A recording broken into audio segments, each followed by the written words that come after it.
L'article 80, on en a marre de l'État. Alors tous les ambulanciers, on est tous là aujourd'hui pour tous. Montrez-moi quand vous êtes capables aujourd'hui. Allez tout le monde, on est tous dans la merde. Sortez-vous les doigts du cul, bordel là.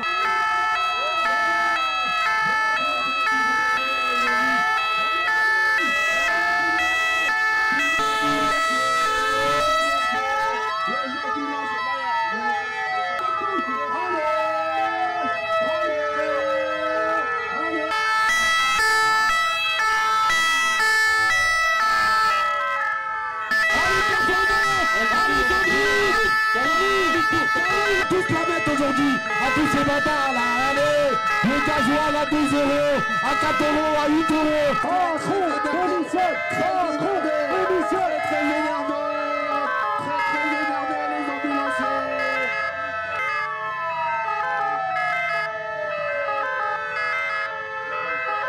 Qu'est-ce qui se passe sur le périphérique ce matin? Alors aujourd'hui, on manifeste contre le décret 2018-354 de la loi 80, puisque ce décret a changé beaucoup de choses par rapport aux familles et aux ambulanciers. Nous, ce qui nous concerne, c'est les familles, mais on est venu aujourd'hui soutenir les ambulanciers parce que finalement, ces ambulanciers font partie de nos vies. C'est eux qui transportent nos patients, nos enfants, nos parents. Et donc on a besoin d'eux, on ne confie pas nos enfants à n'importe qui. Et à cause de ce décret, aujourd'hui, on ne choisit plus ces ambulanciers. C'est fini, on ne peut plus choisir. Et c'est quand même le droit fondamental du patient que de choisir son ambulancier. On est obligé de confier nos enfants à des gens qu'on ne connaît pas. On nous l'impose. Et de plus, ce décret a également a eu pour effet des conséquences dramatiques dans le sens où un budget a été alloué aux établissements de santé pour prendre en charge les transports. Et le problème, c'est que les établissements de santé ne le prennent pas pour les transports. Donc les enfants qui sont en hospitalisation complète ne peuvent plus rentrer chez eux le week-end. Et c'est des enfants qui sont hospitalisés depuis des années. Donc le seul moment de bonheur qu'ils ont, c'est rentrer 2 jours par semaine, quand leur état le permet, dans leur maison, avec leur famille, et de pouvoir avoir un semblant de vie à ce moment-là. Et ça, aujourd'hui, on leur refuse. On parle d'ubérisation des transports ambulanciers. On en est à ce point-là? Oui, on en est à ce point-là. On le fait déjà. Là, dans le centre où mon fils est concerné, effectivement, on va commencer à faire des offres, des appels d'offres pour que les ambulances baissent leur prix. Ça va être uniquement les grosses entreprises qui vont pouvoir suivre. Ça va être nos enfants deviennent des marchandises, des colis. Ils vont être plusieurs. Les véhicules vont être mal adaptés. Là, j'ai un exemple d'un enfant qui était en ambulance jusqu'à présent. Et là, le week-end dernier, il est rentré chez lui dans un taxi spécialisé. On ne passe pas d'une ambulance à un taxi spécialisé du jour au lendemain. Il était recroquevillé en boule. Le chauffeur était désolé parce que ce n'est pas de sa faute et qu'il a bien vu que ça ne convenait pas. Mais voilà, pour faire des économies, on va mettre des enfants dans des situations qui ne correspondent pas à leur état de santé. Et quand on ne pourra pas aller chercher nos enfants, ils vont rester en hospitalisation. Et là, on ne fera pas d'économie du tout, puisque une hospitalisation coûte plus cher qu'un transport. Donc ce décret, c'est n'importe quoi. Il faut tout revoir et surtout arrêter de penser que ces enfants-là en hospitalisation sur du long terme, premièrement, c'est un abus de rentrer chez eux, c'est pas vrai. Deuxièmement, on a le droit de choisir nos ambulanciers. Il n'est pas question qu'on confie nos enfants à des gens qu'on ne connaît pas. On ne le ferait pas pour des enfants bien portants. Pourquoi on le ferait pour nos enfants malades ?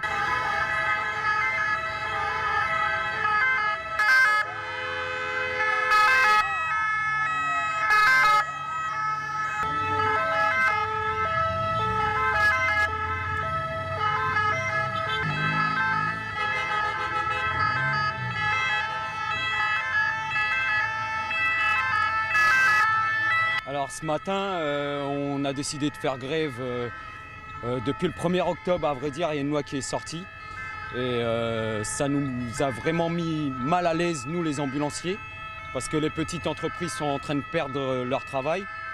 On est comme tout le monde, on a toujours aimé la France et la France nous a toujours aimés. On est des bons ambulanciers. Et aujourd'hui, à l'heure actuelle, ma foi, avec l'arrivée de Carius, Keolis, Général de Santé avec leur plateforme, c'est super, ça fait avancer les choses, c'est bien. Mais pour les petites entreprises, je pense qu'on a très mal réfléchi. Donc comme vous pouvez le voir sur les plaques d'immatriculation, il y a des gens du 78, de l'Île-de-France, de Marseille, du 13, de Lyon, des gens de Nice et 93, 94. Voilà, on est là pour revendiquer. Parce qu'on est vraiment pas très content de ce qu'a fait le gouvernement. Maintenant, on va essayer de s'en sortir comme on peut.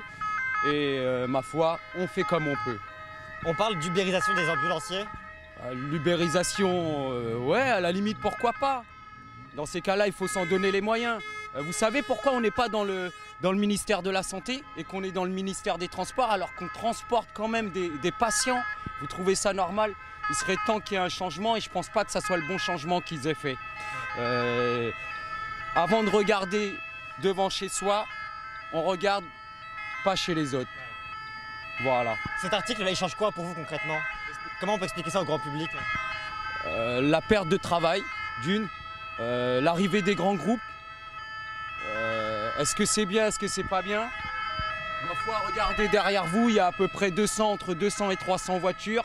Il y en a encore 200 à Porte de Vincennes et il y en a encore qui vont descendre toute la journée. Donc on est là juste pour manifester. Voilà, en tant qu'ambulancier et ambulancière. Le métier d'ambulancier aujourd'hui, il est en danger avec cet article? Il est très en danger. Et il y a encore des autres articles qui vont arriver d'ici le mois de mars. Si on ne se mobilise pas encore, le gouvernement va tout faire en sorte pour que l'artisan, le petit artisan, il saute. Voilà.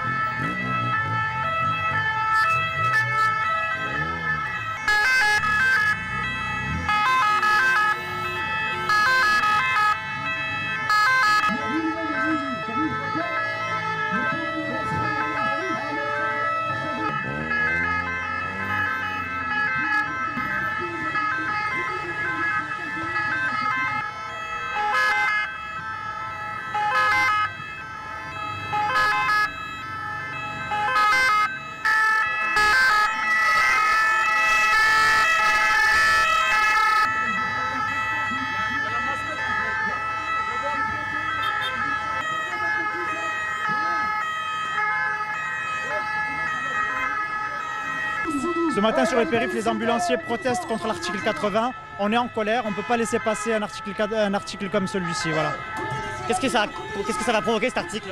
Cet article va provoquer l'ubérisation de la profession. Il est hors de question qu'on se plie à cette nouvelle disposition. Ça va avoir un impact sur les patients, ça va avoir un impact sur les salariés et ça va avoir un impact sur nous, transporteurs sanitaires. Sur les patients, c'est quoi l'impact? L'impact sur les patients, c'est simple, ça va être une prise en charge qui sera beaucoup moins performante qu'actuellement. Ils vont être tout simplement traités comme des colis. Et pour les ambulanciers, qu'est-ce que ça change? Et pour les ambulanciers, ça engendre une perte en termes de chiffre d'affaires, donc ce qui indique qu'on ne pourra pas faire d'investissement pour le confort et la sécurité des patients. Et c'est vraiment une catastrophe, que ce soit sur le plan humain comme sur le plan social et économique. On parle d'ubérisation des transports ambulanciers. Exactement, on parle d'ubérisation de transports sanitaires, exactement. Tout simplement parce qu'ils sont en train de laisser le champ libre. Ils sont en train de laisser le champ libre aux grands groupes financiers tels que Transdev, tels que Keolis, qui veulent avoir la même mise, qui font des rabais de plus de 30 à 40%. Et ça, c'est clairement des tarifs sur lesquels on ne peut pas s'aligner. Qu'est-ce qui va se passer dans les prochains jours? Vous allez continuer les opérations de blocage ou vous pensez que vous allez être entendu? On a d'autres actions qui sont prévues. Les opérations de blocage, c'est aujourd'hui, mais il va y avoir plusieurs actions qui vont être menées par la suite. Vous êtes optimiste pour la suite? Je suis optimiste pour la suite.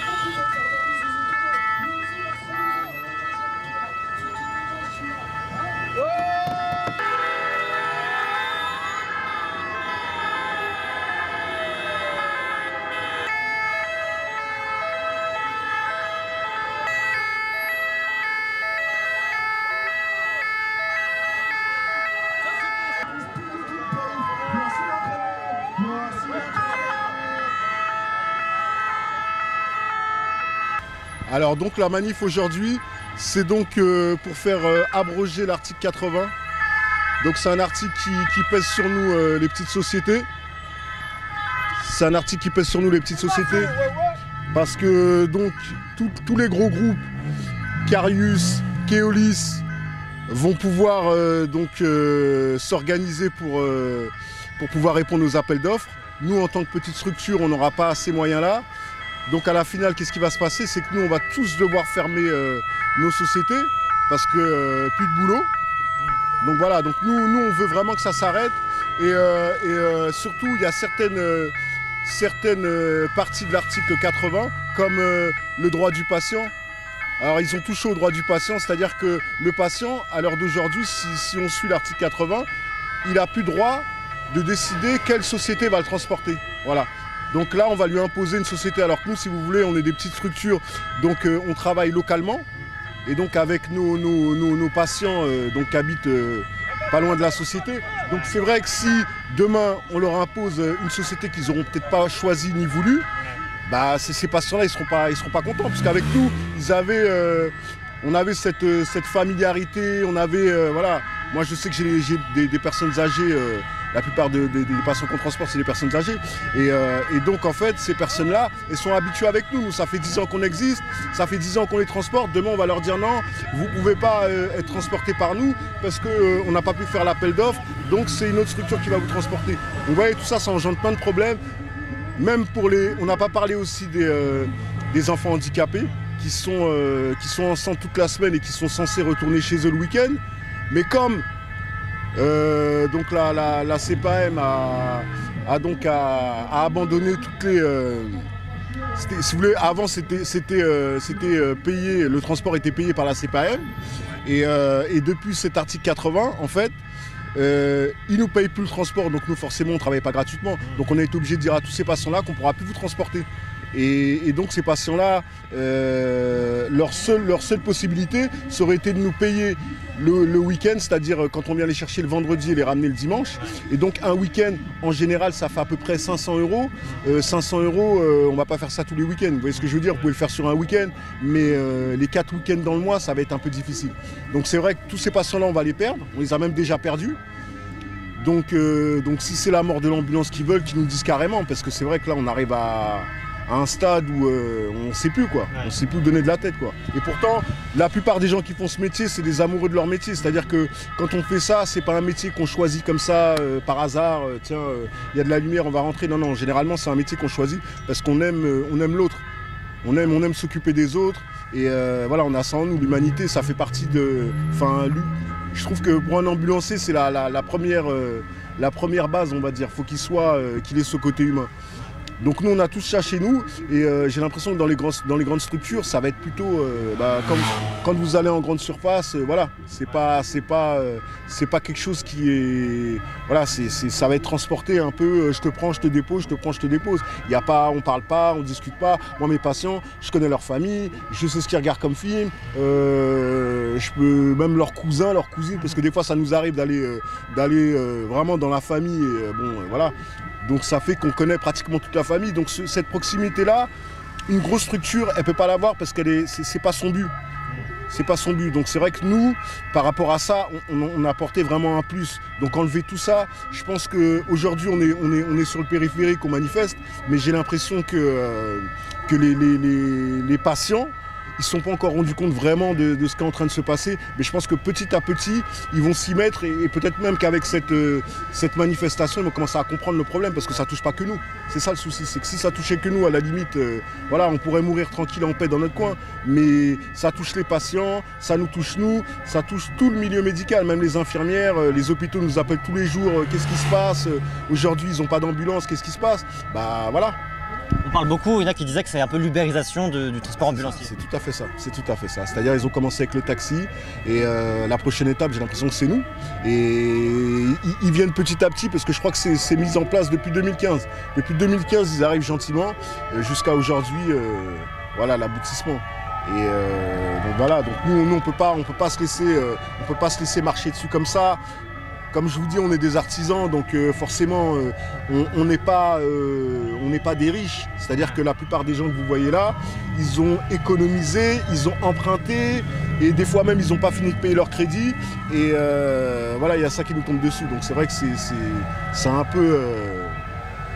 voilà, nous, ça nous met par terre, quoi. Donc c'est pour ça qu'aujourd'hui, on est là, et on a rendez-vous cet après-midi à 16 h avec la ministre. Donc on va voir comment ça va se passer. On a l'impression que tout se privatise, la santé se privatise de plus en plus. Qu'est-ce qui va se passer dans les années à venir? J'ai l'impression que voilà, c'est que tout s'ubérise, comme vous venez de dire. C'est qu'on rentre dans une société où les gens ils ont plus le temps. Voilà, faut aller vite, la rentabilité, voilà. Et toutes ces choses-là, si vous voulez, une petite structure, elle n'est pas adaptée pour ça. Si vous voulez, on est rentable, mais on est rentable avec nos moyens.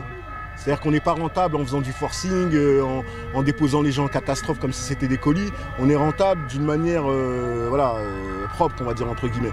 Donc c'est pour ça que l'ubérisation, moi je pense pas que ça soit une bonne chose. On voit ce qui se passe aujourd'hui avec les taxis. Les taxis, aujourd'hui, je sais pas, moi, il y a une licence de taxi sur Paris, ça se vendait 280 000 € il y a 5 ans. Au jour d'aujourd'hui, c'est 120 000 €, 100 000 €. Donc je pense que voilà, c'est pas quelque chose qui...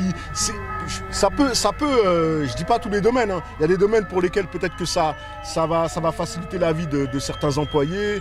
Et voilà. Mais pour nous, en tout cas, dans le domaine où on est, c'est vraiment l'humain. Et là-dedans, l'ubérisation, je pense que c'est quelque chose à pas faire du tout. Parce que ça a déjà commencé, même dans l'hôpital, dans les hôpitaux, on voit ça tous les jours. Des manques d'infirmières, des services on arrive, les patients ils sont pas prêts, ils sont pas habillés, ils sont pas lavés, voilà. Donc il y a tout un tas de choses qui se mettent en... Parce que maintenant, si vous voulez, les hôpitaux ont leur propre budget. Avant, s'il manquait un peu de budget en fin d'année, l'État rajoutait un peu donc à la fin de l'année. Mais là, il y a plus de... C'est-à-dire vous avez votre budget et vous devez fonctionner avec celui-là toute l'année. Que ça se passe bien, que ça se passe mal, c'est le budget avec lequel vous devez fonctionner. Donc, qui fait que maintenant, ils ont une charge supplémentaire, il faut qu'ils payent les ambulances. Donc déjà qu'ils avaient du mal à se financer eux-mêmes, il faut maintenant qu'ils nous rémunèrent nous. Mais je pense que même eux, ils ne sont pas prêts à ça et ce n'est pas leur fonction première. C'est-à-dire que nous, on a toujours été gérés par la CPAM. Donc ce n'est pas aujourd'hui qu'on devrait changer les choses. Voilà. Non, vraiment, je suis... Vous voyez, moi, je suis un artisan, ça fait 20 ans que je suis dans l'ambulance. Ça fait 20 ans que je suis dans l'ambulance, 10 ans en tant que patron. Et je veux dire, j'ai vu l'évolution de l'ambulance. Mais là, on arrive à un stade que j'avais même pas imaginé, quoi. C'est de la folie, quoi. C'est de la folie. On est en train de nous tuer. On est en train de nous tuer, tout simplement.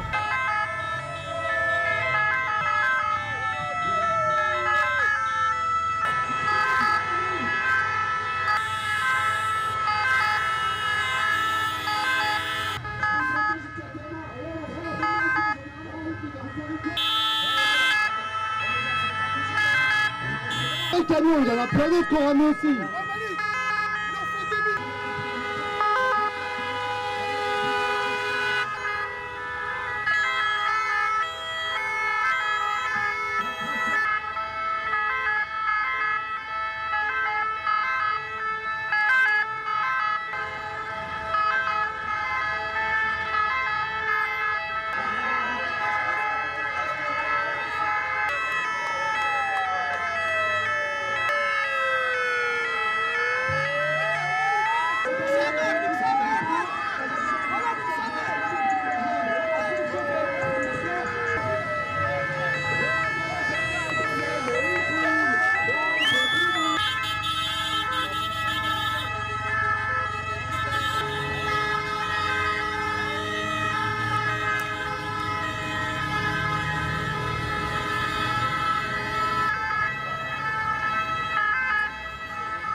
On va faire usage de la force.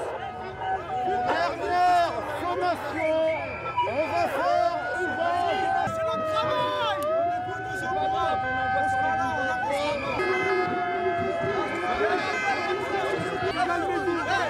juste manifester. On veut juste manifester.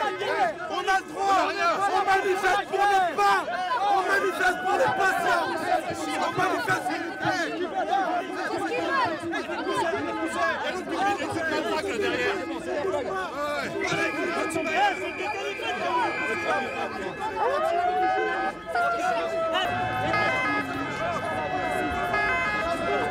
Donc voilà, on est en train de manifester parce qu'aujourd'hui, ils veulent nous enlever le métier d'ambulancier qu'on a exercé depuis tant de temps. Voilà, regardez, il y a toutes sortes de personnes. On est des blancs, on est des noirs, on est des arabes. On manifeste tous, on travaille. On veut juste travailler, on veut pas casser les pieds, on veut pas traîner dans les cités. Ils veulent travailler les mecs, il faut les laisser. Il y a les patients, ils nous aiment. Si ils ont plus notre boîte d'ambulance, croyez-moi, ils vont pleurer. Ils vont pleurer. Il y a des gens qu'on connaît, ça fait 10 ans. Ça fait 10 ans. On transporte toutes sortes de personnes. Ce métier-là, c'est un métier qui nous a ralliés. Aujourd'hui, on est tous ensemble, dans la même direction. Et vous n'allez pas nous laisser. On va pas se faire manger comme ça. Les gars, c'est bon, ça. Ouais, on a le droit de revendiquer. Quel message vous voulez faire passer au gouvernement? Le message que je veux faire passer, on ne veut pas d'article 80. On ne veut pas de gros groupes financiers. On n'en veut pas. Tout le monde n'en veut pas. Et on se battra jusqu'au bout. Moi, personnellement, je vais me battre jusqu'au bout. Avec tous les Lillois, les Roubaisiens, tout l'Hauts-de-France, on va se battre jusqu'au bout. C'est ma parole. Là, depuis tout à l'heure, vous avez annoncé, vous avez décidé d'arrêter. Mais vous voulez que je vous dise quoi? Mais nous expliquer tout simplement parce que moi je m'en fous qu'on s'arrête ou qu'on s'arrête pas. On ne veut pas d'article 80. On ne veut pas de gros groupes.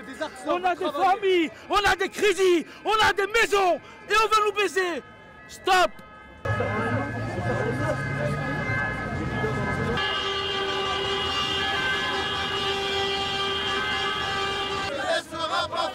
Ambulance en colère, on se laissera pas faire. Ambulance en colère, on se laissera pas faire. Alors depuis ce matin, nous manifestons. Ah, regardez-moi, je t'ai un micro. Attends. Qu'est-ce qui se passe sur le périphérique depuis ce matin? Alors depuis ce matin, nous manifestons suite à l'apparition d'un article de loi qui a été voté depuis le mois de mars dernier, qui est entré en action justement le 1er octobre. Donc ça, c'est ce qui ouvre l'appel d'offres des hôpitaux qui ont reçu un budget alloué de l'État. Ils ont transféré les payeurs vers le principal débiteur qui est l'hôpital. Malheureusement, depuis 3 ans, cette loi est en place depuis 3 ans. On va dire ce cheminement est en place depuis 3 ans. C'est une loi qui a pris forme le 1er mars dernier et qui est passée en application le 1er octobre. Cette loi, on va dire qu'elle ouvre le champ à même des personnes qui ne sont même pas conventionnées de pouvoir faire des transports sanitaires. Nous ne pouvons pas accepter ce genre de choses. Au jour d'aujourd'hui, on va couper le lien qui existait entre le patient et l'ambulance. On va fragiliser le métier parce qu'on va aller vers des remises. On va devoir s'appliquer comme les autres à faire des remises. Et qui dit faire des remises, nous qui sommes des petites structures, veut dire voilà, une mort à petit feu.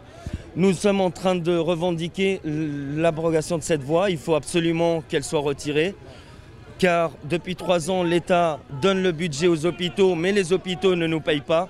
Ça devrait être l'État qui devrait arrêter d'attribuer ce budget et de continuer à faire le système basique qui existe depuis des années, voire des décennies. Pour les patients au quotidien, c'est quoi les conséquences de cet article? Alors les conséquences, c'est que petit à petit, le patient sera amené à payer de sa poche, à avancer les frais, qui jusqu'au jour d'aujourd'hui, il n'avait rien à avancer. Les transferts ne sont plus assurés par ce qu'on appelle nous la prescription de transport, mais c'est l'hôpital demandeur qui effectue le paiement. Malheureusement, cette loi est suicidaire car les paiements des hôpitaux n'interviennent qu'au bout de 51 jours minimum pour les premiers qui veulent nous payer. Voilà. En sachant que certains, comme ils font moins 20%, donc ils raflent le marché. Nous, pour qu'on puisse survivre à côté de ça, il faut multiplier le nombre de transports. Donc la relation n'est plus humaine, elle devient pratiquement tout simplement, on va dire, machinale. On prend, on dépose, il n'y a plus ce contact humain, la prise en charge, ce qu'on appelle la prise en charge du patient. On parle d'ubérisation du transport d'ambulance, c'est le cas? Exactement, cette loi est suicidaire comme je vous dis et je pense que les hautes sphères de l'État n'ont pas réalisé l'ampleur. Nous sommes quand même plus de 5500 sociétés en France. Nous travaillons jusqu'ici dans des conditions qui étaient plus ou moins convenables, malgré la hausse des prix de toutes parts qu'on a subi, mais aucune revendication depuis 2013 de notre côté par rapport justement au prix de la prise en charge et de tout ça. Au jour d'aujourd'hui, nous, ce qu'on revendique, comme je vous l'ai dit, j'arrête pas de le marteler depuis tout à l'heure, c'est il faut enlever cette loi. Tout simplement, il n'y a rien à négocier dans cette loi.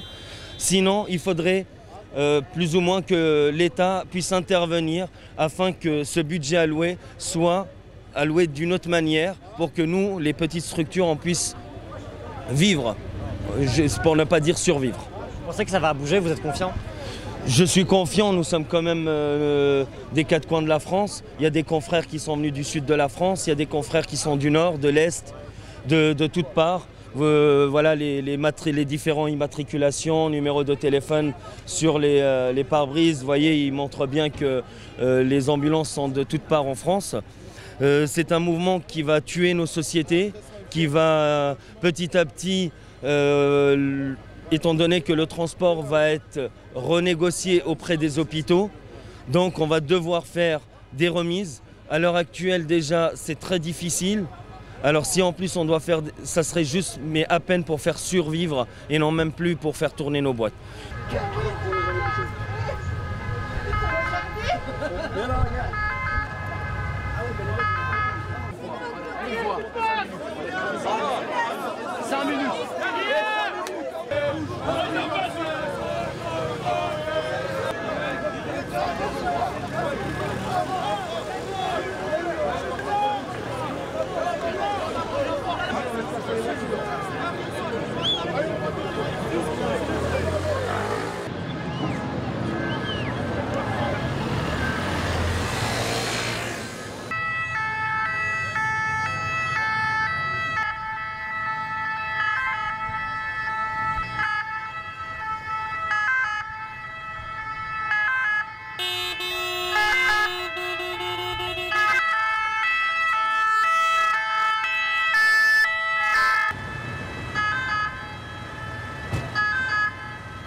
Allez, vous avez passé monsieur. Énergie comment à passer de l'autre côté? Allez, vous descendez, c'est là. Il m'a dit de me mettre là. Avec eux, ça sert à rien. Jouer le jeu maintenant, ça sert à rien. Est-ce que eux ils jouent le jeu? Est-ce que eux ils jouent le jeu? Je vous pose une question. Est-ce que eux ils jouent le jeu? Oui ou non? Descends, c'est bon. Je vais descendre. Est-ce que lui il joue le jeu? Est-ce que eux ils jouent le jeu? Ils jouent pas le jeu. Et ben pourquoi nous on devrait jouer le jeu? Il y a personne qui joue le jeu. Ils ont reçu personne. Parce que France 3 ils sont venus tout à l'heure, il y avait plus journalistes et un camarade. Vous êtes une petite société.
la presse. C'est la presse, une carte de presse. C'est une carte de presse, putain. Puis 5 heures, 6 heures. Ah oui.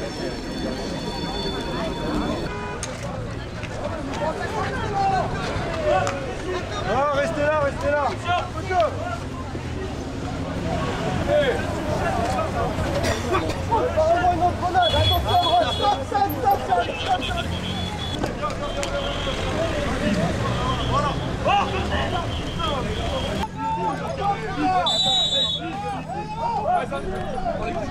Arrêtez d'avoir peur, putain.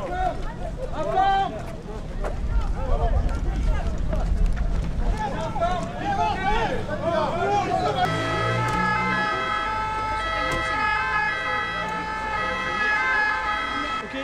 Bon, je te laisse, je te prends mal. On reste sur place, c'est le bordel, on reste sur place pour l'instant. Allez, tout à l'heure, ciao.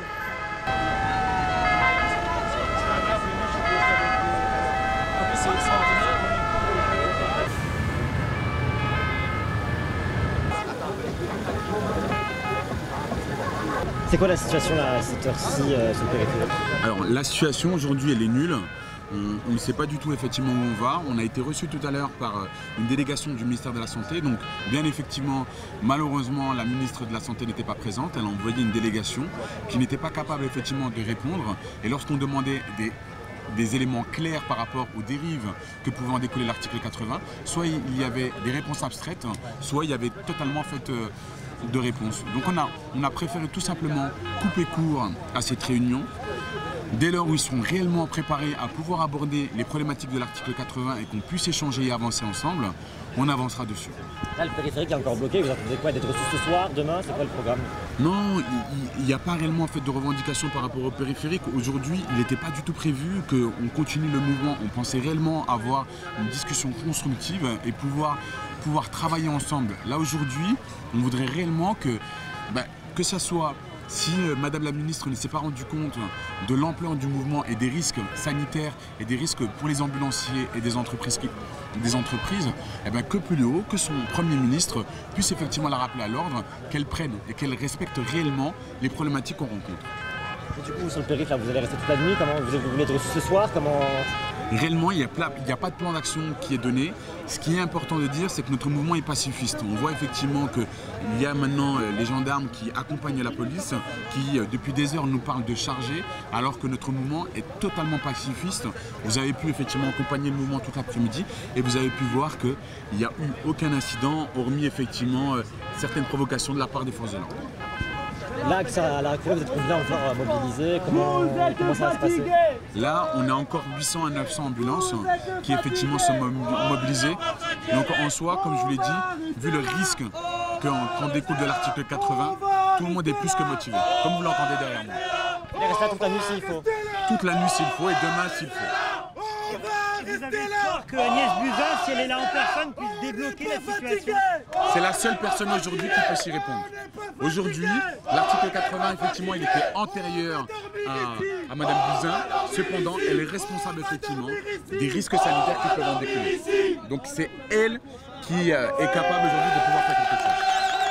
Vous avez part des garanties sur un rendez-vous, admettons, dans une semaine peut-être? Des garanties sur déjà en fait le fait qu'elle se rende compte des risques que peuvent découler de l'article 80 sur les différents acteurs, patients, ambulanciers, services hospitaliers, déjà en premier lieu, et qu'elle soit capable effectivement de pouvoir travailler dessus.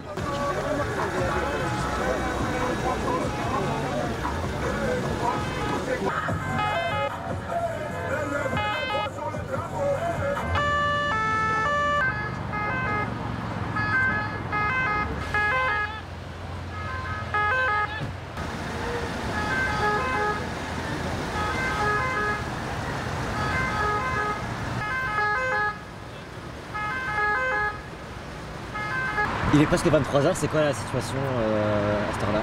Alors 23h, après avoir essuyé les gaz lacrymogènes, quelques coups de matraque et quelques secousses par les CRS, et les forces de l'ordre en général. Donc là on est sur le périph', je ne peux pas vous dire parce que je suis de Lyon, je ne sais pas où on est exactement, apparemment on est près du quai d'Ivry. Donc on est sur le périph' depuis 5h30 ce matin. Et donc là, il est 23h et des poussières et on va rester là jusqu'à ce qu'on nous entende.